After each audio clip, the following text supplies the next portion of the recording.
When I came around, the car was completely crushed in around me, like entirely. And there were two men looking through into the car.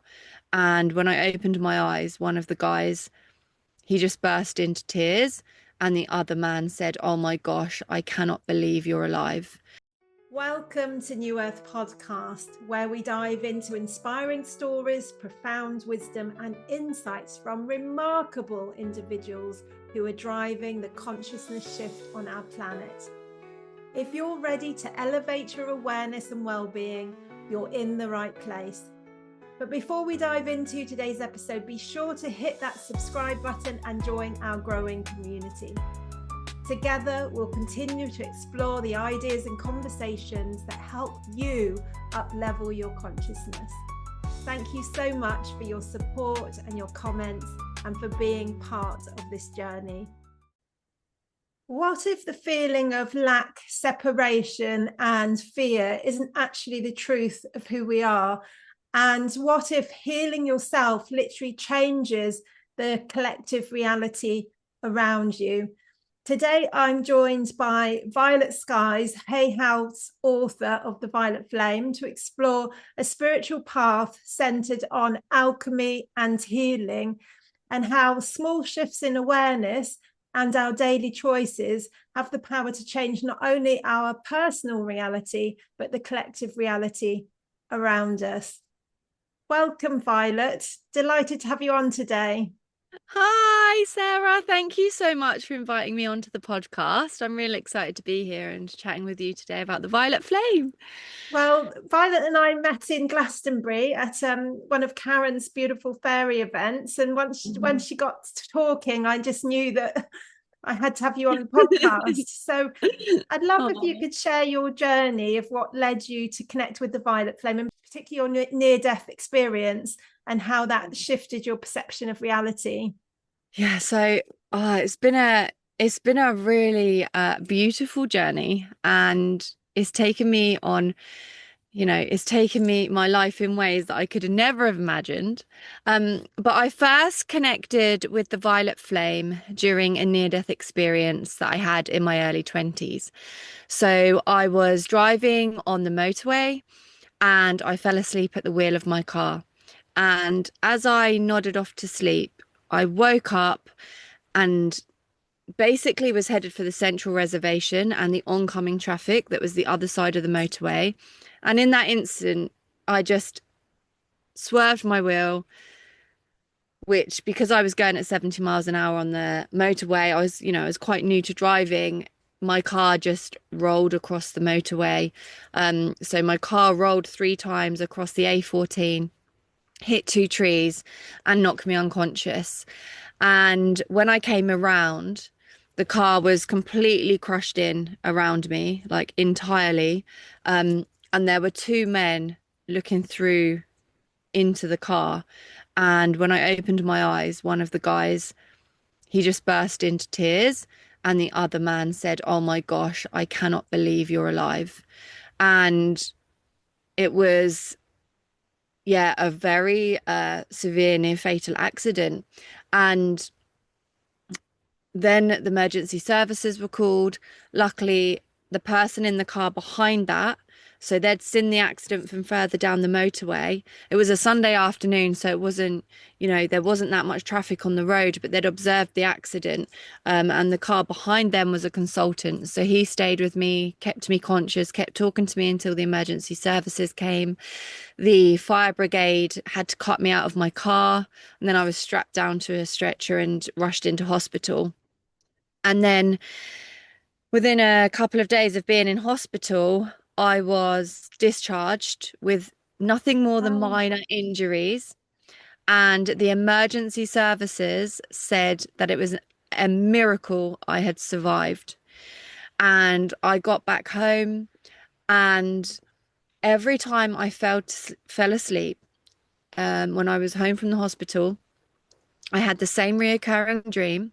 And in the dream, so I'd nod off to sleep. And in the dream, I would be hovering above the scene of the accident, looking down at the car, crushed, looking down at my body just inside the car. and the two men that were there. And all of a sudden, a violet light would completely surround us. And then would feel two light beings literally come either side of me, like this beautiful, loving frequency. And they would interlink with my arms, one each side. And I'd slowly start moving down towards my body. And they'd move me down, down, down through the crushed roof of the car and reunite me with my body. And in the dream, as soon as I was reunited with my body, I would wake up. And this was happening every time I fell asleep. So at the time, I wasn't getting any sleep because every time I fell asleep, within a few minutes, I was awake. And I went to the doctors, and at the time, they prescribed me medication, which I did take. And it essentially like knocked me out, numbed me. The dreams stopped, and I was able to get some rest.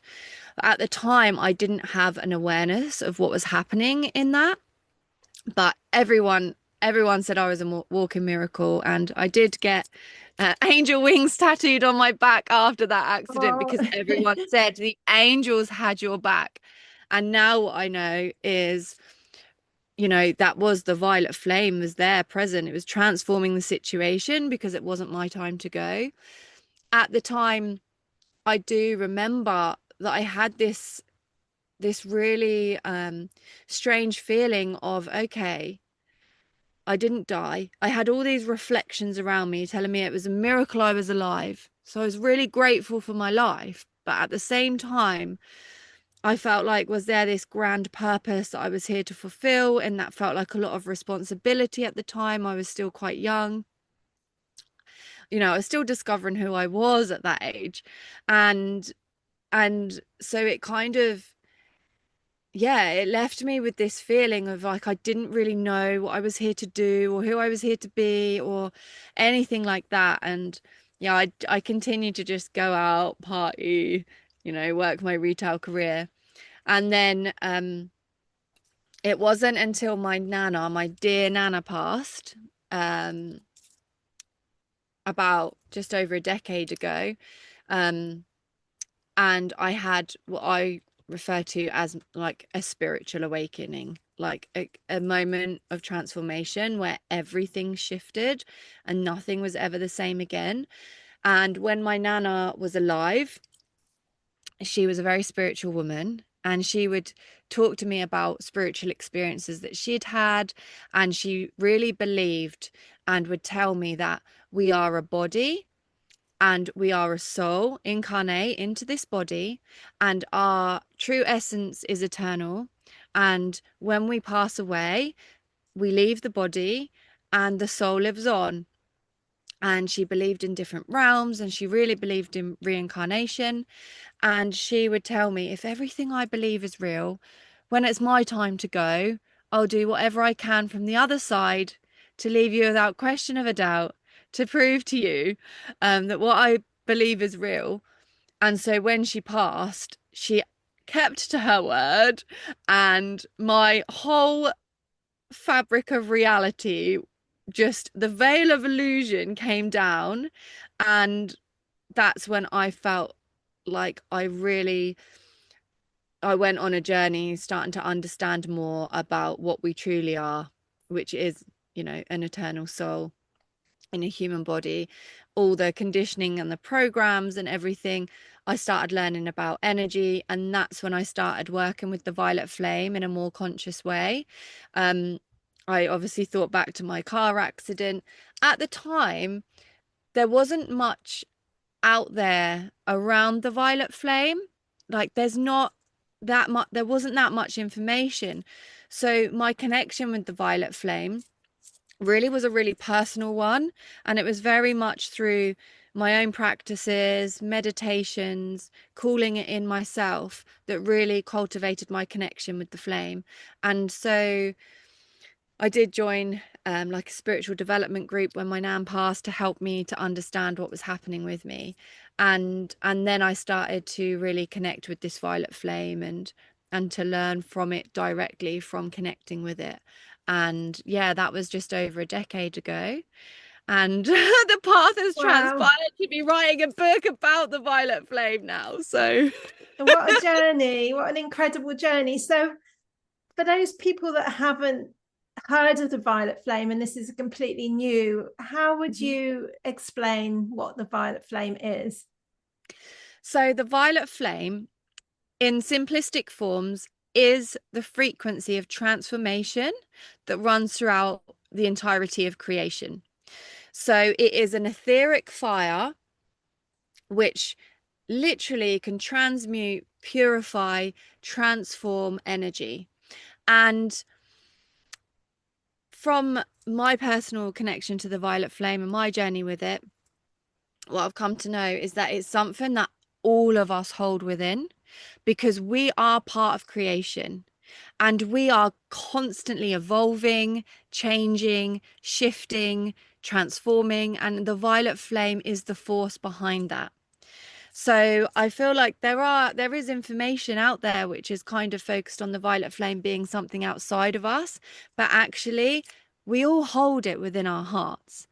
And the violet flame is like an alchemical fire, and it is really, really such a powerful, potent force, but it's also very warming and gentle.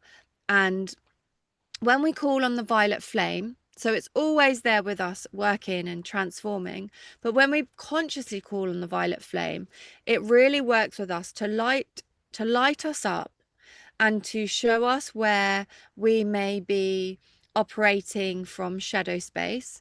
So where we are, where we may have limitations or blockages around accessing love in its most universal form. So the violet flame, it supports us with bringing awareness to those shadows, which are often outdated beliefs, they're unhelpful patterns that keep us looping in behaviors that holds us back in some way or stops us from being our fullest expression. And it will literally shine a light on that so that we can see those parts of us and we can bring love to them too and integrate them back into the light so that we can really show up in the world and live in truth of who we are and our expression of love, which is essentially what we all are at the core. And when I talk about like this concept of universal love, which I again talk about that in the book, it's the love which is beyond, again, a programmed kind of expectation of like romantic love or what you see depicted in the Hollywood movies. This is like the love which spans through all beings, which comes from the heart space, that reminds us that we are love and all of creation is love. And the violet flame really supports us with dropping into the heart space so we can make our decisions and navigate the world from the heart, rather than like the egoic mind. Um, so essentially, we can liberate ourselves and be in our full expression. And the violet flame also is a really potent force for purification. It supports us coming into inner divine union. So it is very much a symbol of union because, again, it helps us harmonize and balance the energies that we hold within. So it works with us, with our internal feminine and masculine energies and the inner child to bring them as a unified. In the book, I call it the unified flame. So we can become the unified flame and integrate all aspects of ourselves to come into wholeness and to remember that we are inherently whole. And it really it can support us with, bringing forgiveness to people and situations. It can support us with discernment and lighting the way for truth so that we can make decisions which are sovereign. It really supports us with remembering and reclaiming our sovereignty. And it's especially powerful, and where it supported me the most is highlighting where I may have clung to control, which is illusion. Because we actually control nothing. even when we feel like we have control, like anything is If we could possible. control, we wouldn't be able to lose it, would we? If we Yeah, had exactly. control. So like It's a we paradox. yeah, we it's like this concept that we control, and the violet flame does support us with navigating the paradox, which is creation, because it's all everything, but it really supports us with surrendering to the unknown, which I feel is a really important piece. Yes. There's so much uncertainty happening on the planet right now. Yeah. It's like the violet flame is here to support. And when I started writing the book, it must have been about 3 years ago now. I looked and I thought, wow, the violet flame, like this is why it's coming through right now because we so Yes. need it on the planet. And fast forward 3 years later, and things have got even more wild out there. And I'm like, wow, this is just so potent. And it is the age of really needing to be able to see through the illusion and to discern what is real. Because with the rise of AI and so much stuff online, and then crazy stuff going on politically across the globe. Yes. Like, it's so important for us to actually come away from all the noise and all the information and actually feel what is real and what is true, because the violet flame also assists us with dissolving and transforming fear, because fear is quite often we get it confused with our instincts, and our instincts are something that are obviously there to keep us safe and keep us alive. But fear, and I refer to it in the book as this, is false evidence appearing real. So it can be like manipulation and narratives, programming, Yes. which isn't necessarily based on truth, but is to put people in fear. And when we can work with the violet flame to transform that fear, we can really make decisions from a place of heart and from a place of love over feeling like we need to control because we're in fear, or that, you know, we want to cling to something because of that fear factor, when actually all that happens is then, when we're trying to cling to something, it creates suffocation. And the violet flame supports us with like letting go, surrendering to the unknown, being able to feel what is true, what is real, and lighting up the That's so pathway towards important, your isn't heart. it? Because, like you Yeah. say, with AI, trying to figure out what is truth. We can only really go within and establish what is our own truth. Yeah. I've actually had a personal journey with the violet flame, more recently because I've Wow. read your book. But Yeah. about 20 years ago, I went through my own crisis, and someone taught me how to invoke the violet flame. And Yeah. I've been doing that for 20 years. But Wow. your book opens up the whole game for me, because the the way that I was working with it previously, I'd seen it more as a protection. Mm-hmm. That's something you put around yourself, and around your house and stuff like that. And there's a statement that I've used, for the last 20 years. But the way I experienced it through your book was much more of a living energy that's through everything already. So it Yeah. was almost like highlighting it, and that working with it to create unity. You spoke about that, the inner child work, which I found absolutely fascinating. But also that clearing of shadow and limitation. Mm-hmm. Can you speak a little bit into how we can utilize the violet flame to clear limitation and our shadows, both on a personal level and perhaps in the collective as Yeah. well? Yeah. So, like I said, as soon as we become aware of the violet flame and we become conscious of what it is, we can begin harnessing it. And intention is a really powerful thing. And in the book, I talk a little bit about that, like dancing between synchronicity and intention and being able to hold the paradox of both. It's the similar thing with like fate and free will. So certain things are fated, and certain things, we do have free will within this realm as well, but it's like we're constantly harnessing that paradox and navigating that paradox. And when we're harnessing the violet flame, it does work as a guiding light. And the violet flame, when you ask when you ask it to show you the way, it will light up those parts of you. So I'll share like an example of how the violet flame worked with me and clearing one of my deepest shadows, because it kind of is a bit of a cosmic joke as well, because one of the my deepest shadows was that I had fear of writing my words down, and a fear of vulnerability and my inner world being exposed. Now, this was due to an experience I had when I was younger, when I was early teen, and my perception was that my privacy had been violated and that there was going to be a punishment for that. My journal had been read. There was very private stuff in there. And I thought, oh my gosh, I'm going to get in big trouble for this. And because of that violation of privacy, I just shut down. It caused like a lot of anxiety, and actually like the punishment never came. So there was this also like this feeling of unknown, of just waiting for something to happen, and it Right. never Yeah. did. So I just stopped writing, and that within me created such a feeling. It was like, no, I can't write things down. So I stopped journaling and I stopped writing my inner world down.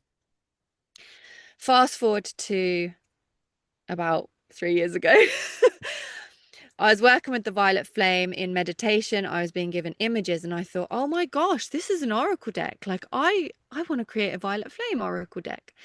And I thought, oh my gosh, if I do an oracle deck, I'm going to have to write a guidebook. How am I going to write a guidebook? How am I going to write? How am I going to get what's in my heart past my throat onto paper? And my friend Karen, who we met through, which was really beautiful, she shared with me that Hay House do a writer's workshop. And she said, that would be great. That could really support you with your writing. I really recommend you go along to there. She'd been along to one of their writers' workshops in the past. And so I went along. She said, they'll do practices that really help people get in that flow again of writing and writer's block and all of that. So I went along, and during one of the breaks, I got talking to one of their commissioning editors, and I was sort of speaking to her about my concept for an Oracle deck and about the Violet Flame and what it was. And she was really interested. And she said to me, she said, is this a book? And I said, I just looked at her. I was like, a book. Like, I'm already like so fearful of just writing a little tiny Oracle deck book, an actual book. But I just looked and I thought, okay, this is an invitation. So I said, yeah, it is. It is a book and it's all here. I said, but sometimes I'm really challenged in getting it out. And she just looked at me and she said, we're running a competition for everyone who's here at this writers' workshop. Everyone gets the opportunity to hand in a book proposal. And I really would strongly encourage you to enter this into the competition as a book proposal. So I was like, okay. Amazing. And then I could feel the violet flame coming in. And I was like, oh my gosh, this is my invitation to heal my shadow. So the shadow aspect being feeling fear to write my words down. Fear based upon something that had happened, which had created a pattern of behavior and imprinted a belief that it was unsafe for me to write my words down. So I thought, okay, I can do this. I can literally transform this shadow. I can use the violet flame, and we're going to go for this. And then I went back into the workshop, and they did start doing, creative journaling practices to get you in the flow of writing. And something just unlocked within me Yeah. where I couldn't stop writing. And it literally came through, and I was getting like the chapter. I was getting basically the structure of the book, and it was like the chapter titles and what they were going to be. And it was really funny because it was like, okay, if I'm going to heal this, I'm scared, I fear writing my words down, but what I actually fear is people reading them. So to submit my words to global publishers, that feels really scary. And the Violet Flame was like, haha, I'm going to work with you to transform this. And not only that, you're going to transform this by writing about transformation and about the violet flame. So after the writer's workshop, I did the book proposal. It was still a challenge because it's never really, the things that where there's resistance, there is always growth on the other side, but it can feel uncomfortable. And Yeah, when the violet flame comes in, it's not always comfortable. And because we're creating change, and when we're creating change and shifting, it is the unknown. we And so have to that, be able to sit in that. yeah, we Yeah, have to be able to sit in that discomfort. And yeah. so I did the book proposal. I clicked send once it had done. I sent it to Hay House, and that was me done. I was like, oh my God, it's transformed. I've been able to write my words down. I'd started to write the book for the book proposal. I was like, this is incredible. I can write again. And I just took a breath and I thought, it's, you know, it's done, and so it is. Like, I have this piece part of me again which loves to write, which I've found within this beautiful transformative period where I've just had the courage, because a lot of the time the violet flame, it really like ignites courage so that we can face these fears and move through the resistance and sit with the discomfort. And thought nothing of it, and then a few months later, I get a call from Michelle, the CEO of Hay House, to my phone. I answer it. I'm like, hello. Hi, just to let you know, we absolutely loved your book proposal. You are this year's winner of the Writers' Workshop competition, and we want to offer you a publishing contract. How amazing. What is happening? And then an hour later, I was working at the time for a charity supporting vulnerable young people. And at the time, it was literally 1 hour after I got that call from Hay House, my corporate work, because it was a government funded sort of charity, they rang me to say, we're so sorry. Um, Basically, I won't go into the full details of that, but essentially they are making my role redundant because the funding had ended. So it was just this Your path crazy opened up for you with path. no It uncertainty. transformed my life. Yeah, And it's like the violet flame, what it does is when we can have the courage to face those parts of ourselves that, or those experiences or the beliefs that we've held, which are not based upon truth. They are conditioning or programs or someone else's words and voice. When we can have the courage to really face them and work with the violet flame to transform them, there's always like a gift on the other side. It's like behind some of our deepest shadows lies our greatest gift. yeah. And it literally was like through me facing that shadow, working with the violet flame to transform that, on the other side, what came out was the gift of actually becoming a published author and having this book go out with the intention originally to heal me and support me, which then completely evolved into being a tool for everyone. Like, this book is the paradox of, yes, it's for me, but in it being for me, it's for you, and in it being for you, it's for me too.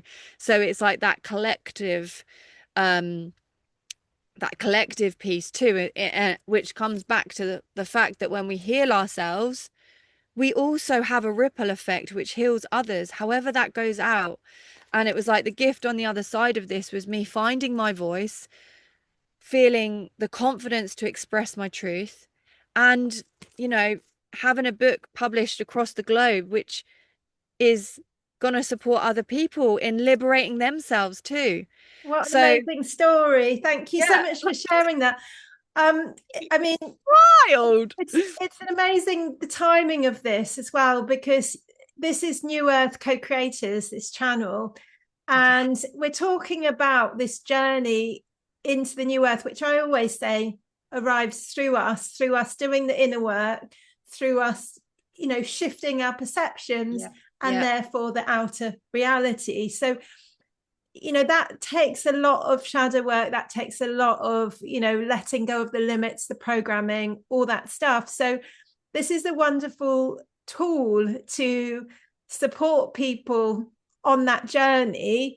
Yeah. And how can people start using that tool? I know in your book you've got lots of beautiful meditations, and I know Yeah. that you've shared one with this channel that's going to go out next week. Yeah. So maybe you can talk a little bit about that meditation that you've got going out next week as well. Yes.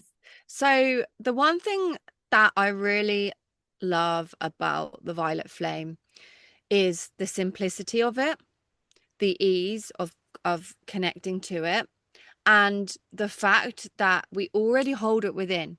So it's not like we are seeking outside of ourselves or we've got to chase something that is external.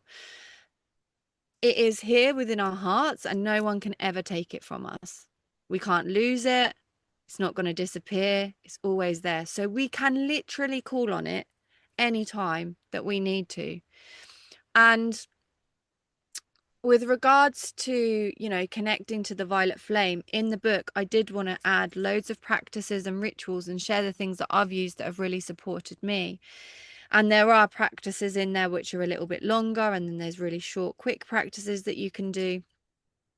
But one of the most um, simple practices, maybe I can share in a moment, is different to what I've recorded, the Beautiful. meditation I've recorded.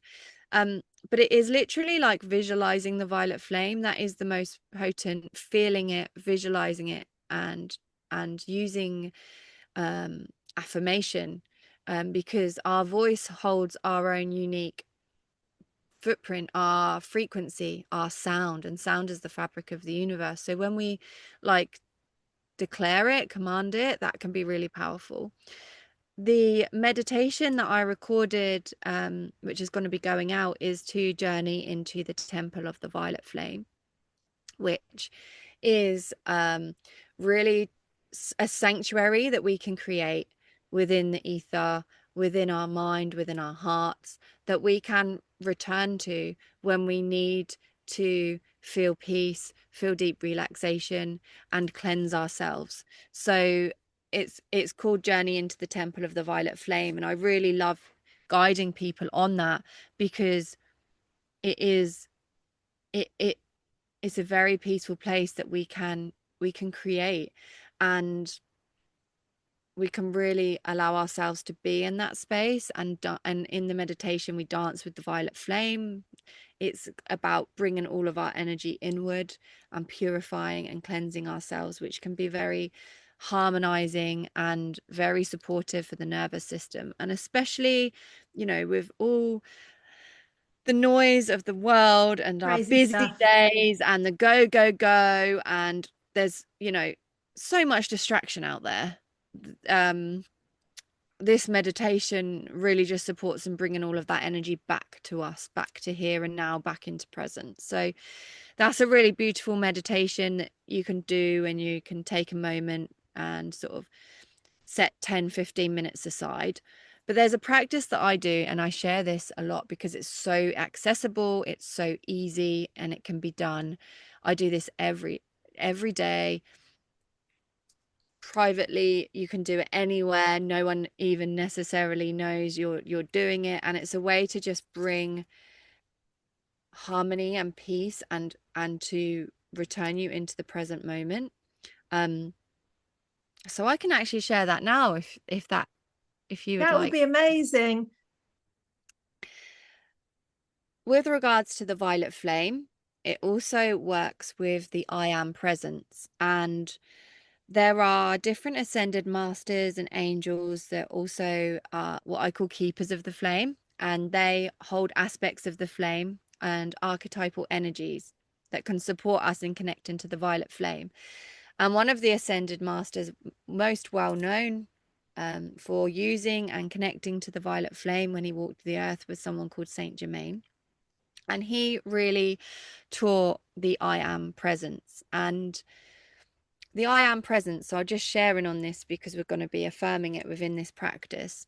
It is like a direct dial to our divine essence, to divinity. When we affirm I am, it's almost like time stops and it anchors us in the here and now. Because when we say I am, when we're not attaching anything after that, no identity, we're not bringing anything to it, just the I am, that is our essence. It is our our divine essence, God essence, creator energy, whatever you reference it as.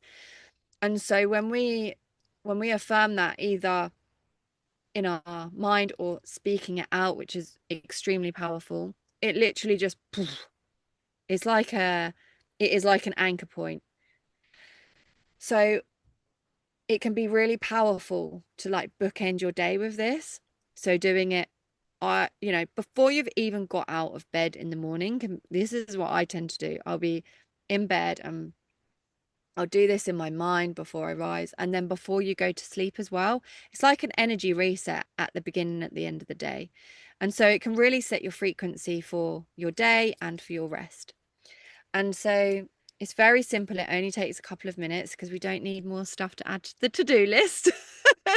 And I always feel like there's real expansion through simplicity and in simplicity as well. And so I'll just guide this really simple practice. And so you take a nice deep breath in through the nose and out through the mouth, and feel yourself soften with the out breath. And I like to bring my hands to my heart. Take another nice deep breath in through the nose and out through the mouth. Take another nice conscious breath in through the nose and out through the mouth. And now begin to visualize a violet light in the center of your heart. And with each breath, feel this light expanding through your body, moving through every cell.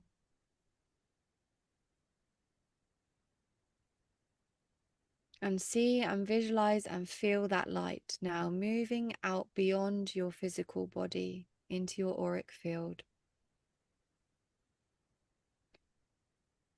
You may see the violet flame as a violet light, as a flicker, or you may see it as a fire. However it appears to you, continue to visualize it until it's created a beautiful cocoon around you. And as it's moving through you, feel it purifying your energy. And feel it, the warmth of this flame, this holding, you are held. And if you are doing this in the morning, you can really feel it energizing you. If it's before bed, I always feel it relaxing me, relaxing my body. And when you feel completely cocooned by this violet fire, this violet light, then we affirm, I am 3 times. So we'll say it together. Deep breath in and out through the mouth. I am. We'll take another nice deep breath in through the nose, out through the mouth. I am.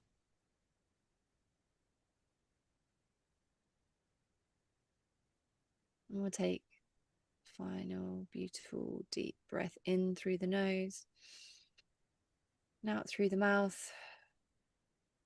I am.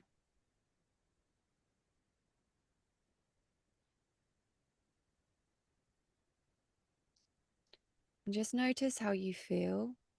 You can leave a little bit of a longer space in between each I am, depending on how much time you have. But notice how your body feels. Notice the quietening of the mind and the harmonizing, coming into presence, into the here, into the now. And knowing in this moment you are loved, you are safe, and you are protected. And then you can take a nice deep breath in through the nose, out through the mouth. We'll do that. Other two times. In through the nose, out through the mouth, in through the nose, out through the mouth. And if you are doing this in the morning, you can then gently open your eyes, wiggle your fingertips and your toes. Or if you're doing it just before bed, you can leave your eyes closed and drift off into a peaceful sleep. So that can just take a couple of minutes of your morning, of your evening, and it can really change your frequency. And a lot of people, that I've shared this with have said that it instantly just calms them and brings them anchored and grounded. And so it's like an energy reset. So it can be really supportive to do that, morning and night. Thank you for sharing that. I'm a little bit curious to share the invocation that I've been working with for the last 20 years Yes. because there's no synchronicities, is it? That I was taught that, and now I'm connecting with you and having this incredible transmission from you. So if that's okay, can I share because mine starts with I am as well. Mine is beloved, I am presence bright. Surround me, seal your tube of light. From ascended master's flame, called forth now in God's own name. Let it keep my temple free from all discord sent to me. I'm calling forth violet fire to blaze and transmute all desire, keeping on in freedom's name till I am one with the violet flame. Mm, I love that. Did you write that yourself? No, Or someone did taught someone me give it to that. you? That Yeah. someone told me that if I said that every day and visualize the violet flame, that would help me through the crisis that I was going through at the time. So That's really yeah, powerful. I love that. There's invocations can be super really potent, and I've also shared some in the book. Um so there's a longer one that I use, but it's also really powerful when people can write their own as well through connecting with the violet flame. I really love that one. You'll have to send that to me I after. will do. I I will will do. It will credit be in the you. podcast as well.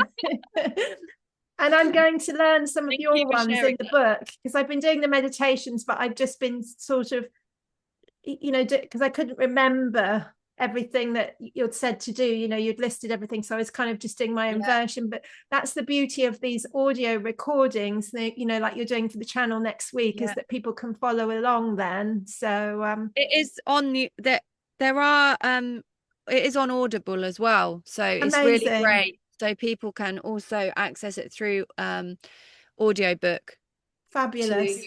because I always like actually having like a physical copy of a book and like reading the pages and reading the words and seeing the words.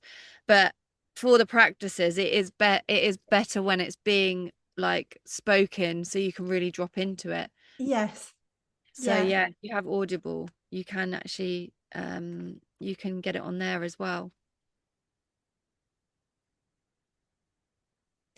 What changes would people expect to see in their lives working with the violet flame? I would say expect the unexpected.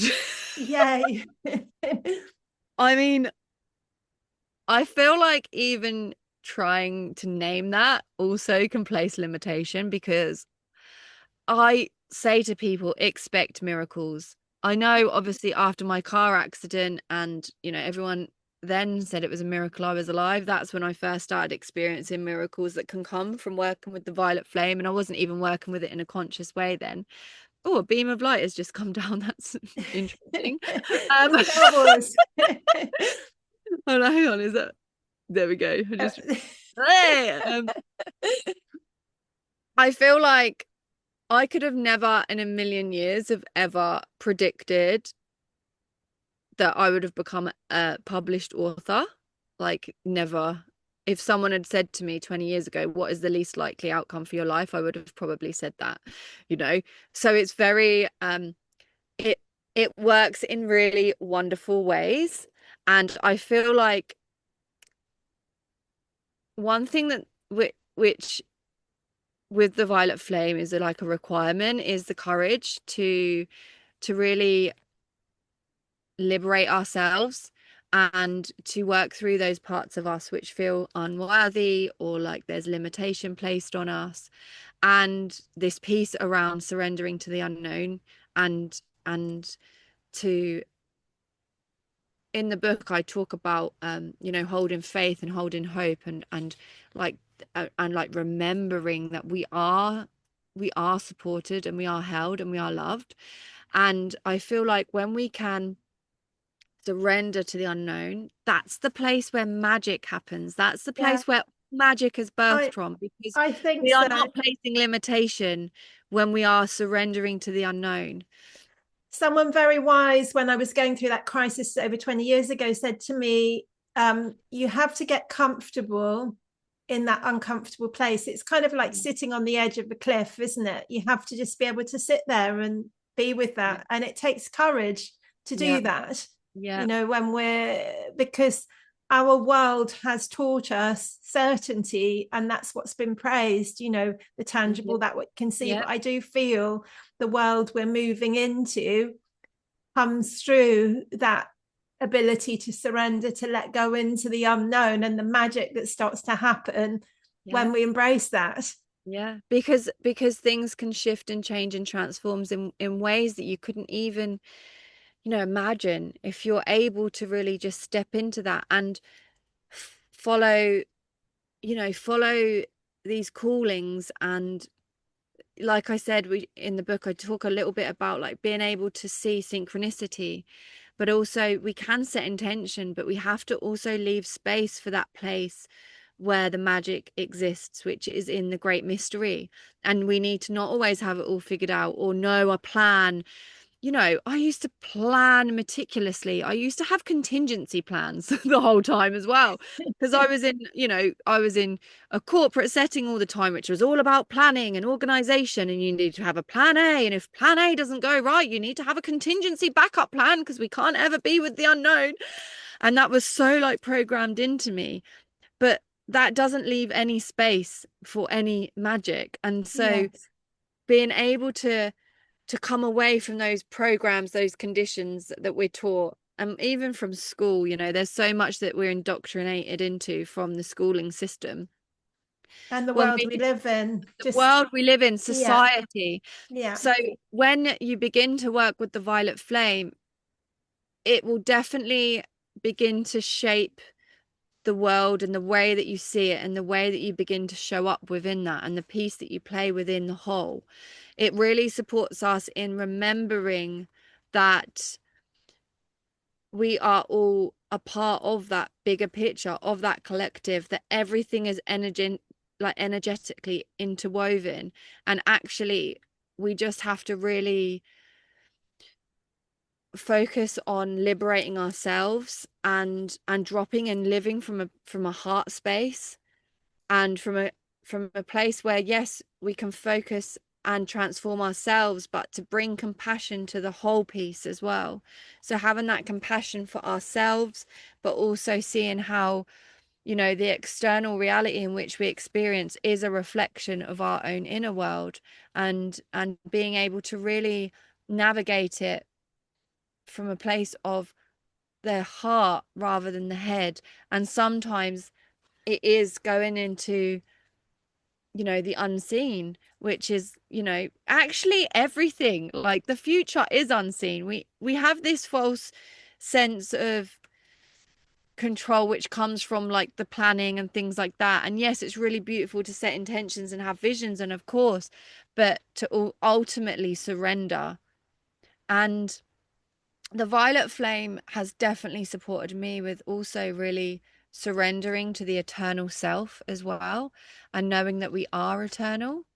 And when you kind of really have awareness of that concept, there really is nothing to fear, because we know that we're an eternal energy, an eternal soul. So actually, there is nothing to fear.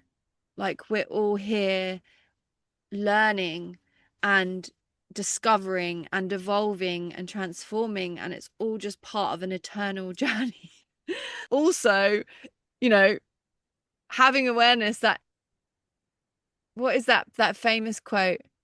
In knowing I know nothing means I know everything. So it's almost like, and also we actually know nothing, because anything is possible at any point in time. And so it is that piece of just surrendering and going with the flow and living the paradox of fate and free will together. And when we do that, life can take turns in ways, in unexpected ways. Don't place limitation on anything, because there is so much possibility. Creation is constantly creating, and we are constantly creating in every choice we make, in every word we speak, in every spell we cast through the words we speak. Yes. You know, we do have the power to manifest and create our own realities as well. And the violet flame lights that all up, for sure. The I had a miracle. real sense when you were doing the invocation with the I am, of like the void. That was Yeah. that was the sense I got. And I know you spoke a lot about the infinity gateway in the Yes. book. Yes. I feel that's too big a topic to That's dip a into. whole That's a nother whole podcast, other Sarah. podcast, We'll isn't have to it? re-meet, because I We'll love the have to voice. leave the mystery on that Yeah. one. Yeah. Which is Do you quite a have any cosmic last joke. comments that you'd Um, like to end with? I feel like I feel like it's funny, because you just said about entering the gateway to infinity, and it was like, oh, that is the void place. That is the space where magic happens. And that's like a whole nother podcast. But it's also where the cosmic joke resides. And I like to refer to the cosmic joke quite a lot. So, for example, like, creation has a definite sense of humor. So, for example, like, it's a bit of a cosmic joke that to heal my shadow with the violet flame was writing a book about the violet flame.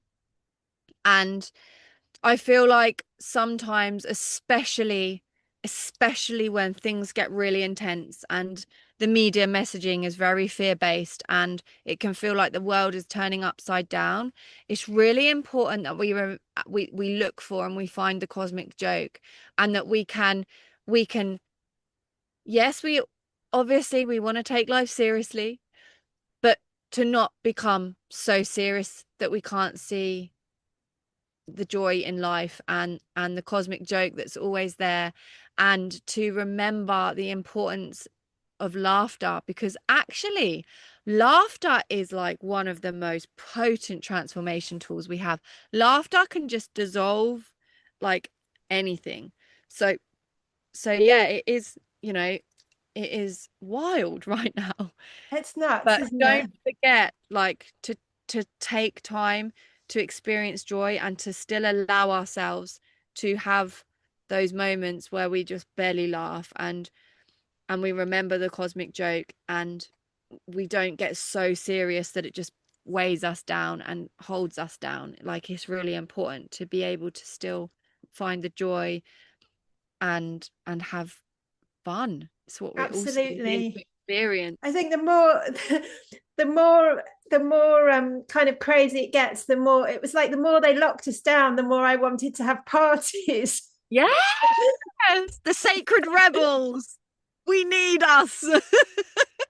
So be a I mean, it sacred. was an image has come to mind of Glastonbury, which is where we both connected, and I might have to end on that. Talking of lockdowns, my daughter and I went into the centre of Glastonbury, and there was this Hare Krishna procession coming down the centre of the road, and it was a big carnival crate, and there was all this Hare Krishna, and it was just kind of crazy. And then there was this bus trying to almost go up the pavement, like trying to get around this, and my daughter and I were just laughing and saying, you know, anywhere else they would have got permission, they would have closed the roads, they would have had the police and all the rest. It was just all happening, and you know, it was like India or something. And the lady next to me laughed and said, "You should have seen it during lockdown. The police had to leave, you know." And I just I just love that Yeah. just, letting it all flow and happen.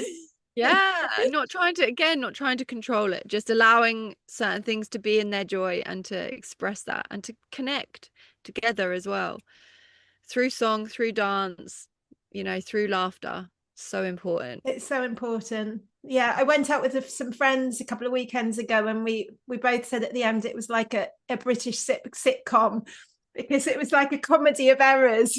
Yeah, But yeah, sometimes that's the funniest, isn't it? yeah, definitely.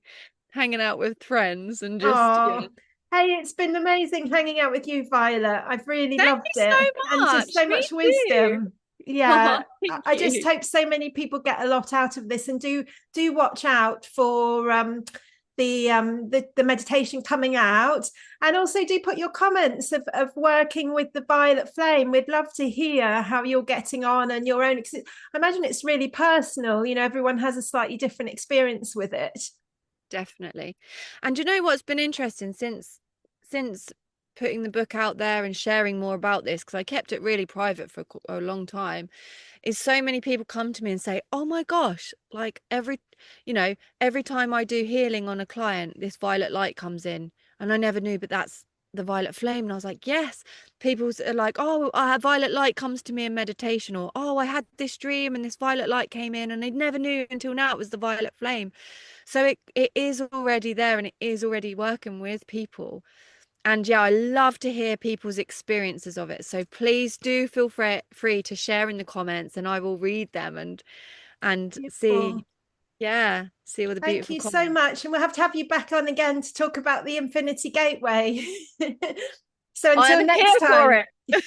Thank you so much, Sarah. brilliant. Thank you so Thanks much. everyone for listening as well. Lots of love. Thank you, listeners. Bye Bye for bye. now.